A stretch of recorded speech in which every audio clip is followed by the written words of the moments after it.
Hi, എല്ലാവർക്കും spoken English ക്ലാസ്സിലേക്ക് സ്വാഗതം. നമ്മള് മലയാളത്തില് ഞാൻ എഴുതാറുണ്ട്, അവൻ എഴുതാറുണ്ട്, ഇതൊക്കെ ഇംഗ്ലീഷിൽ എങ്ങനെയാണ് പറയുന്നതെന്ന് കണ്ടുകൊണ്ടിരിക്കുകയാണ്. അതിനെയാണ് നമ്മൾ സിമ്പിൾ പ്രസന്റ് ടെൻസ് എന്ന് പറയുന്നത്. ടെൻസിന്റെ പേര് പഠിക്കണമെന്നില്ല, പക്ഷെ ഇത് ഉണ്ടാക്കുന്ന രീതി നമ്മൾ അറിയണം. സബ്ജക്റ്റിന്റെ കൂടെ ഈ പ്രസന്റ് ഫോം ആണ് എപ്പോഴും വഹിക്കാന്ന് നമ്മൾ കണ്ടു. ഹി റൈറ്റ്സ്, അവൻ എഴുതാറുണ്ട്. ഇന്ന് നമ്മൾ കാണുന്നത് ഇതിന്റെ ചോദ്യമാണ്. അവൻ എഴുതാറുണ്ട്. അതിന്റെ ചോദ്യം എന്താണ്? അവൻ എഴുതാറുണ്ടോ? നമ്മൾ മലയാളത്തിൽ എങ്ങനെ ചോദിക്കുന്നത്, ഇംഗ്ലീഷിൽ എങ്ങനെ ചോദ്യം ഉണ്ടാക്കുന്നത് നമ്മൾ കാണുകയുണ്ടായി. നേരത്തെ തന്നെ കണ്ടിട്ടുണ്ട്. വെർബിന്റെ ആദ്യത്തെ ഭാഗം കൊണ്ടൊന്ന് മുന്നിലിടും. വെർബിന്റെ ആദ്യത്തെ ഭാഗം കൊണ്ടൊന്ന് മുന്നിലിടും. ഇവിടുത്തെ പ്രശ്നം എന്താണ്? വെർബ് റൈറ്റ്സ് എഴുതാറുണ്ട്, ഇംഗ്ലീഷിൽ ഒരു വാക്കേ ഉള്ളൂ. അപ്പോഴും പ്രശ്നമാണ്. അതെന്ത് ചെയ്യും ഇംഗ്ലീഷുകാര്? ഈ റൈറ്റ്സിനെ രണ്ടായിട്ട് മുറിക്കും. അതാണ് ഇവിടെ എഴുതിയിട്ടുള്ളത്. റൈറ്റ്സിനെ രണ്ടായിട്ട് മുറിക്കുമ്പോൾ എന്ത് കിട്ടും? ഡസും റൈറ്റും. ഡസ് പ്ലസ് പ്ലൂറലാണ് ഉപയോഗിക്കേണ്ടത്. പിന്നെ റൈറ്റ്സ് എന്ന് എഴുതരുത്, ഇത് എഴുതരുത്. Does write. അപ്പൊ അതെന്തായി? റൈറ്റ്സ് എന്നായി. Does plus pray prays. Does plus play plays. Does plus teach teachers. ഇങ്ങനെ മുറിക്കും. അപ്പൊ രണ്ട് കഷ്ണമായി. അപ്പോൾ ഓർക്കുക, നമ്മൾ ഒരു വെർബ് ഇംഗ്ലീഷിലുണ്ട്, ഡു, ഡിഡ്, ഡൺ. ഡുവിന്റെ സിംഗുലർ ആണ് ഡസ് എന്നുള്ളത്. അതിന് അർത്ഥമുണ്ട്. എന്താണ് ഡു എന്ന് വെച്ചാൽ ചെയ്യുക. ബേസ് ഫോമില് പ്രസന്റ് ഫോം ആകുമ്പോൾ ചെയ്യാറുണ്ട്. പക്ഷെ ഇവിടെ ഉപയോഗിക്കുന്നത് ആ ഡു അല്ല, ഇത് വേറെ. ഡുവിന്റെ സിംഗുലർ ആണ് ഡസ്. ഓക്കെ, ഇതിങ്ങനെ മുറിക്കുമ്പോൾ കിട്ടുന്ന ഒന്നായിട്ടാണ് നമ്മൾ കണ്ടുവച്ചാൽ മതി. അപ്പൊ രണ്ടെണ്ണം ഇനി അത് മുമ്പിൽ കൊണ്ടുവന്ന് ഇട്ടുവച്ചാൽ മതി. അപ്പൊ ചോദ്യമായി, does he write? Does he write? നമ്മൾ പ്രാക്ടീസ് ചെയ്യുമ്പോൾ അങ്ങനെ പ്രാക്ടീസ് ചെയ്യണേ. ഡസ് ഹി റൈറ്റ് അല്ല, does he write. Does he play? Does he go? അപ്പൊ നമുക്ക് തെറ്റില്ല. അല്ലെ ഡു ഹി എന്ന് പറഞ്ഞു പോകും, അത് തെറ്റാ. നമ്മൾ കാണുകയുണ്ടായി ഇംഗ്ലീഷിലെ നിയമം, സബ്ജക്ട് സിംഗുലർ ആകുമ്പോൾ വെർബും സിംഗുലർ ആയിരിക്കണം, സബ്ജക്ട് പ്ലൂറൽ ആകുമ്പോൾ വെർബും പ്ലൂറൽ ആയിരിക്കണം. ആ നിയമമുണ്ട്, അതനുസരിച്ചാണ് നമ്മളിവിടെ ഡസ് ഉപയോഗിക്കുന്നത്. ഡു ഉപയോഗിച്ചാല് ഇത് പ്ലൂറലാവും. അപ്പൊ ഇത് തെറ്റും, ഇത് സിംഗുലറാ. ഹി ഒരാളേ ഉള്ളൂ. അപ്പൊ നമുക്ക് ക്വസ്റ്റ്യൻ ഉണ്ടാക്കാനുള്ള ഇത് കിട്ടി. ഇനി ക്വസ്റ്റ്യൻ ഉണ്ടാക്കുക. Does he write? Does he write? അവൻ എഴുതാറുണ്ടോ? ഡസ് ഹി പ്രേ? അവൻ പ്രാർത്ഥിക്കാറുണ്ടോ? Does he play? അവൻ കളിക്കാറുണ്ടോ?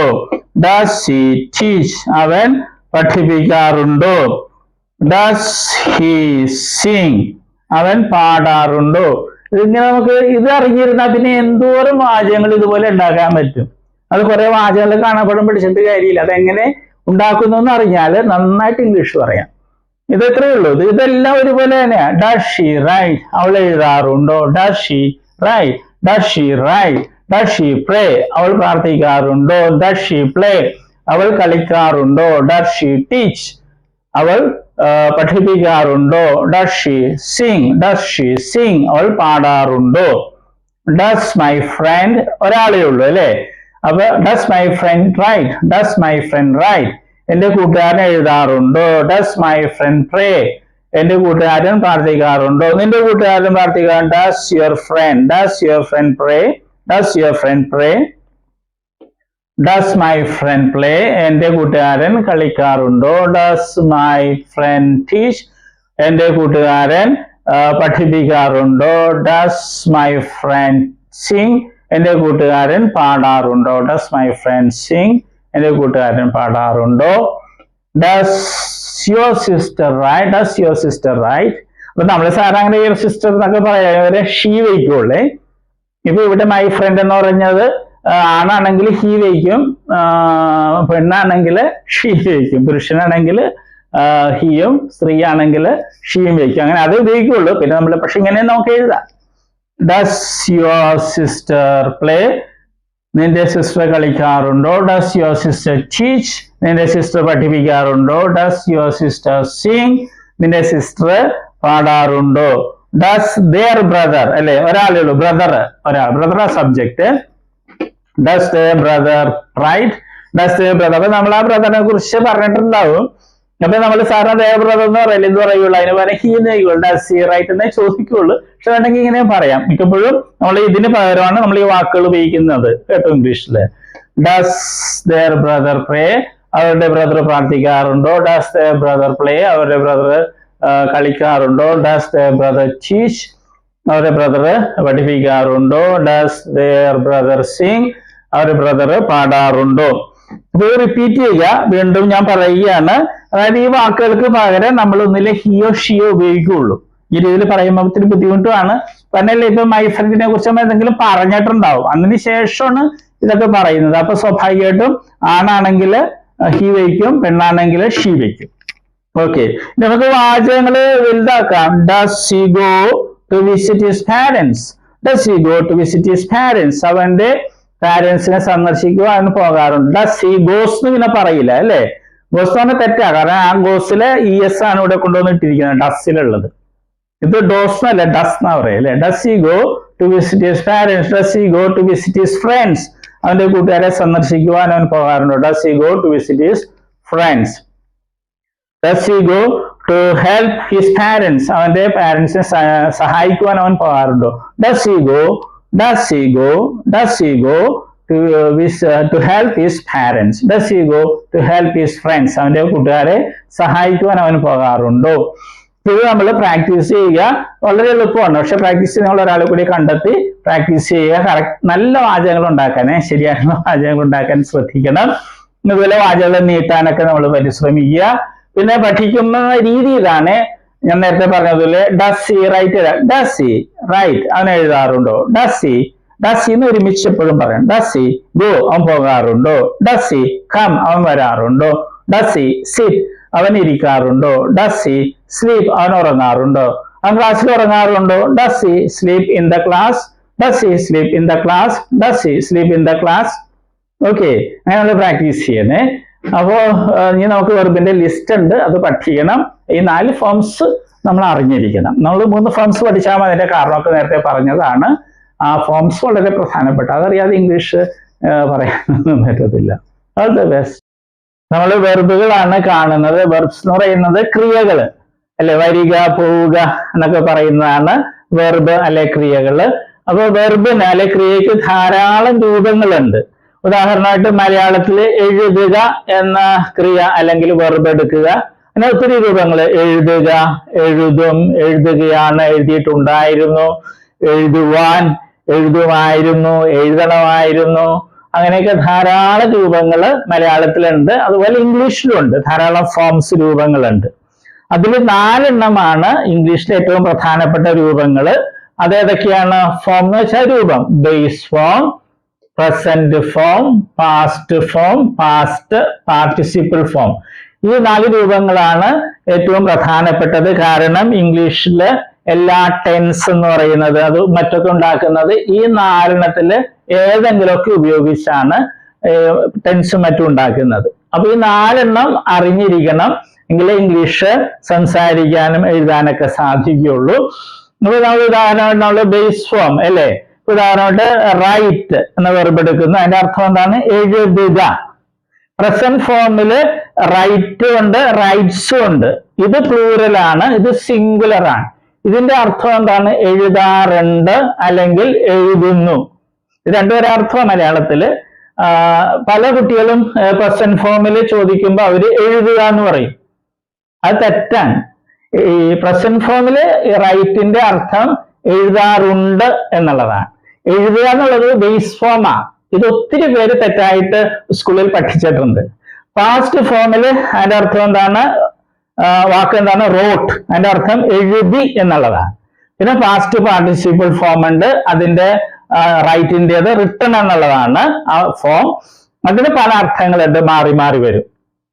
പിന്നെ ഒരു കാര്യം നമ്മൾ അറിഞ്ഞിരിക്കുക, ഈ ബേസ് ഫോമും പ്രസന്റ് ഫോം പ്ലൂറലും, ബേസ് ഫോമും പ്രസന്റ് ഫോം പ്ലൂറലും ഇംഗ്ലീഷ് ഭാഷയിലെ വെർബുകൾക്ക് ഒരെണ്ണത്തിനൊഴികെ, ബി എന്ന വെർബിനൊഴികെ ബാക്കി എല്ലാ വെർബുകൾക്കും ഒരേപോലെയാണ്.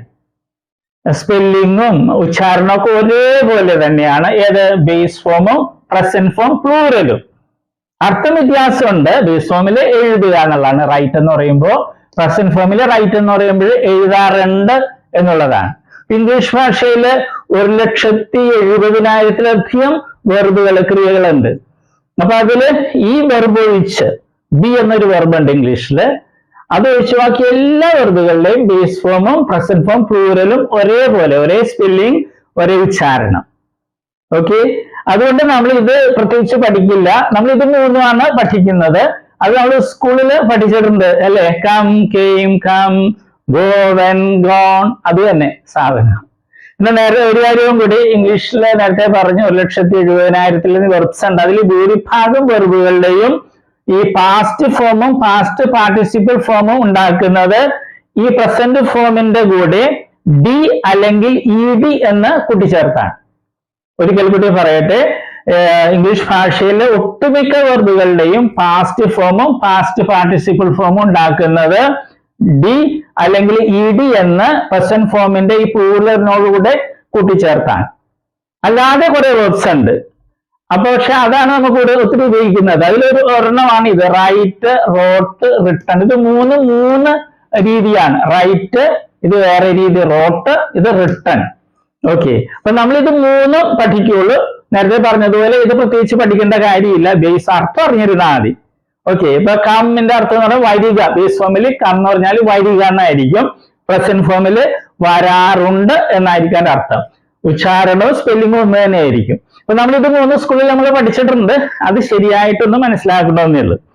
നമ്മളൊരു 16 ലിസ്റ്റ് വെർബുകൾ ഉണ്ടാക്കിയിട്ടുണ്ട്. ഏറ്റവും കൂടുതൽ ഉപയോഗിക്കുന്ന വെർബ്സ് ആണ് ഡി, ഇടിയും ചേർത്തതും ഉണ്ട്. പിന്നെ ഈ പ്രത്യേകതയുള്ള വെർബ്സും ഉണ്ട്. അത് നമ്മൾ പഠിക്കണം. വെർബുകളുടെ ലിസ്റ്റില് 6ാമത്തെ ലിസ്റ്റാണ് നമ്മൾ ഇന്ന് കാണുന്നത്. അപ്പൊ 4 ഫോംസ് ആണ് ഏറ്റവും പ്രധാനപ്പെട്ടത് ഇംഗ്ലീഷ് ഭാഷയിലെ വെർബുകളുടേത്. ആ 4 ഫോംസ് ഉപയോഗിച്ചാണ് എല്ലാ ടെൻസുകളും മറ്റുണ്ടാക്കുന്നത് നമ്മൾ കണ്ടു. പക്ഷെ നമ്മൾ 3 ഫോം പഠിച്ചാൽ മതി, പ്രസന്റ് ഫോമും പാസ്റ്റ് ഫോമും പാസ്റ്റ് പാർട്ടിസിപ്പിൾ ഫോമും. ബേസ് ഫോം പ്രത്യേകിച്ച് പഠിക്കേണ്ടതില്ല, കാരണം ബേസ് ഫോമും പ്രസന്റ് ഫോം പ്ലൂറലും വെർബുകളുടേത് ഇംഗ്ലീഷിൽ ഒരേപോലെ ഇരിക്കും. ഉച്ചാരണവും സ്പെല്ലിങ്ങും അർത്ഥം വ്യത്യാസമുണ്ട്, അത് മറക്കരുത്. പിന്നെ പ്രസന്റ് ഫോമിന് സിംഗുലറും പ്ലൂറലും ഉണ്ട്. എസ് സാധാരണ ചേർക്കുമ്പോൾ സിംഗുലർ കിട്ടും, മറ്റേത് പ്ലൂറല്. അർത്ഥമൊക്കെ ശരിക്കും പഠിക്കുക. അപ്പൊ നമുക്ക് വായിച്ചു തുടങ്ങാം. Present form, past form, past participle form മാത്രമാണ്. Lead, led, led, read, read, read. ഉച്ചാരണം റീഡിന്റെ ശ്രദ്ധിക്കണേ. പാസ്റ്റ് ഫോമും പാസ്റ്റ് പാർട്ടിസിപ്പിൾ ഫോമും സ്പെല്ലിംഗ് ഒന്നാണ്, പക്ഷെ ഉച്ചാരണം വ്യത്യാസമുണ്ട്. റീഡ് റെഡ്, റെഡ് എന്നാണ്. Feed, fed, fed. Speed, sped, sped. Play, flood, flood. Pay, paid, paid. Lay, laid, laid. Say, said, said. Hear, heard, heard. ഈ വെർബുകളുടെ പ്രത്യേകത എന്താണ്? ഇവയുടെ പാസ്റ്റ് ഫോമും പാസ്റ്റ് പാർട്ടിസിപ്പിൾ ഫോമും ഡി എന്നോ ഇ ഡി എന്നോ കൂട്ടിച്ചേർത്തല്ല ഉണ്ടാക്കുന്നത്, വ്യത്യാസമുണ്ട്. അതുകൊണ്ട് ഇവ കാണാപ്പാഠം പഠിക്കേണ്ടതാണ്. ഇനിയുള്ള വെർബുകൾ നമ്മൾ നേരത്തെ കണ്ടതുപോലെ ഡി എന്നോ ഇ ഡി എന്നോ പ്രസന്റ് ഫോം പ്ലൂറലിന്റെ കൂടെ ചേർത്താണ് പാസ്റ്റ് ഫോമും പാസ്റ്റ് പാർട്ടിസിപ്പിൾ ഫോമും ഉണ്ടാക്കുന്നത്. നമ്മൾ കാണുകയാണ്. Arrange, arranged, arranged. attack, attacked, attacked. Attempt, attempted, attempted. Breathe, breathed, breathed. Clap, clapped, clapped. Cure, cured, cured. Deserved, deserved, deserved. Escape, escaped, escaped. Dry, dried, dried. Face, faced, faced. Increase, increased, increased. Influence, influenced, influenced. Fool, fooled, fooled. Practice, practiced, practiced. Pull, pulled, pulled. Question, questioned, questioned. Raise, raised, raised. Remind, reminded, reminded. Repeat, repeated, repeated. Request, requested, requested. ഓർക്കുക, ഈ വെർബുകളൊക്കെ ഇംഗ്ലീഷിൽ ഏറ്റവും കൂടുതൽ ഉപയോഗിക്കുന്ന വെർബുകളുടെ ലിസ്റ്റിൽ പെട്ടതാണ്. ഈ വെർബുകൾ പഠിക്കണം, അർത്ഥം പഠിക്കണം, ഇവ തമ്മിലുള്ള വ്യത്യാസവും പഠിക്കണം. ഓക്കെ.